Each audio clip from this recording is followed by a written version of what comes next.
When we read something, most of the time I've seen students are reading same page half an hour looking at it.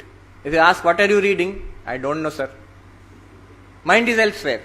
It happens. Now, how do you control that? How can you make your reading more effective? Have you heard of this formula, SQ3R? B.Ed students, they know about it. Yes. Education, they know about it. But you can use it it's very effective in studying. In any book you are studying, textbook or anything. Write it down. SQ, capital S, capital Q, 3R. R. SQ3R. What is this? How to study. How to read a book. S means S, right? Give a dash. S means survey. SURVEY. Survey. S is survey. I will explain what it means. Survey. Q stands for question. Q stands for question. Questions, plural. Q stands for questions. Then 3R. 3R. R1 is read. Read. R2 is recite. RECITE. Recite. R3, third R, is review or revise. Anything you can write. Review or revise. Revise. R1, read. R2, recite. R3, review or revise. What does it mean? You see, first of all, survey. Normally when we start any book, history or commerce or any physics book, what we do is we start at the first page, chapter 1, first page, and then we start reading one after another. What is there in the book, where we are going, we don't know. We have no idea in our mind. See, when you go to a new city, when you are visiting a new city, what do? First thing you look at, map. Now it is very easy, Google Maps. You see the map. Here are the important places to visit. And then you proceed in the city. You will never go into a city and start walking in the streets here and there. You will get lost and you will not be able to see anything. So in the same way, when you start a book, a chapter, you start a book, you look at the contents, quick look at the contents page. You start a chapter, what do? Look at the heading and the pages, quickly turn the pages, 2 minutes, 3 minutes, a quick survey. What will you look for? Subheading, diagrams, charts, tables, the subheadings which are there, key terms which are there. Very quickly you look at it. And 5-10 pages, you turn the pages quickly. What will happen with this? What is the use? You will get a chart in your mind, a map of the chapter in your mind. You will get a map of the chapter in your mind. So when you start studying later on, all the time you will know where I am in this chapter, what is behind me and what is ahead of me. You will have a clear idea. It's psychologically very important, they say in education, to have this clear idea of what I am doing, where I am. Survey. Second, questions. Second, questions is there. What does it mean? Normally what we do is, when we study a chapter, from school onwards we have got this habit. We study the chapter, we read the chapter, then try to solve the questions at the end. First we study and then we try to solve the questions at the end. But educational psychologists tell us this is completely wrong. Why is it wrong? Do you know why people learn? When we learn, why do we learn? What is the motive power behind learning? The motive power behind learning is curiosity. I want to know. Curiosity. I want to know. Then we learn. Unfortunately, in school and college, why do we learn? It is in the syllabus, sir.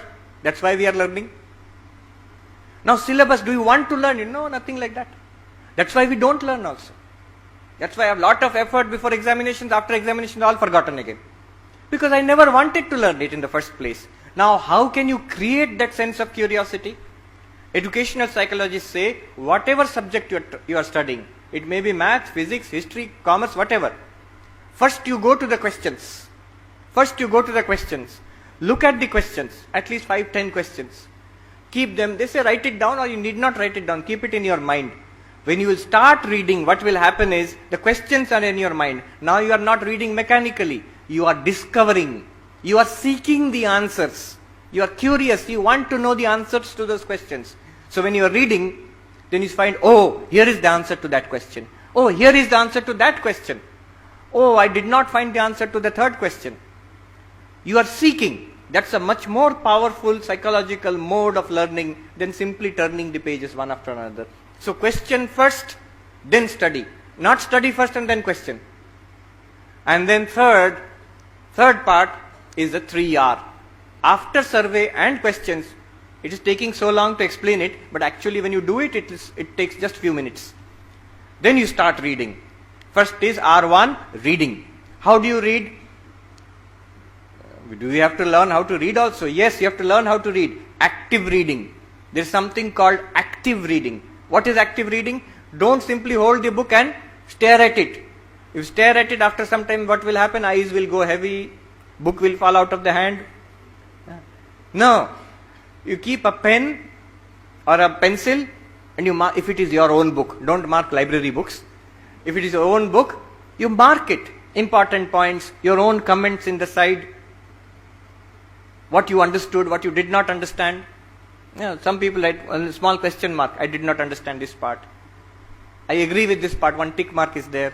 One comment is there, I read something like this related in another book. So this is called active reading, where you underline, you comment, you take notes. That notes you may not read anymore again, but that note taking helps you to concentrate on what you are doing. Use your hands. Use your verbalizing skills. Read out aloud what you are reading there. Active reading. Active reading.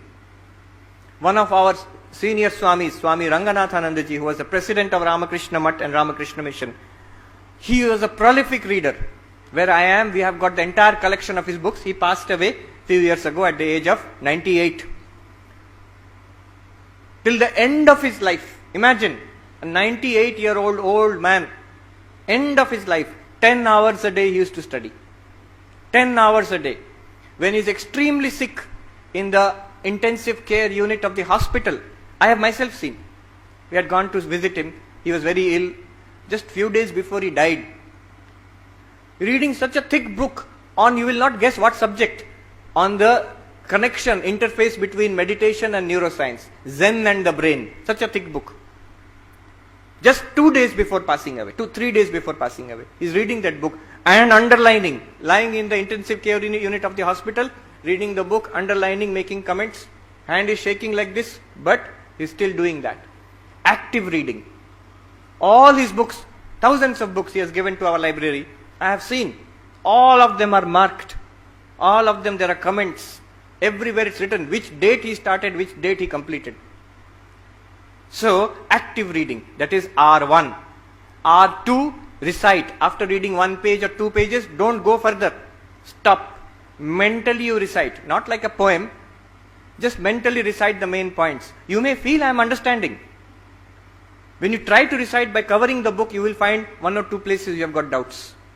You don't remember or you don't understand. You have to go back there and take a look. That is called revise, R3. R3, revise. So this is SQ3R. Survey, question, read, revise, read, recite and revise. This is just one technique how to improve our thinking, our studying skills. Many other things are there. So first thing is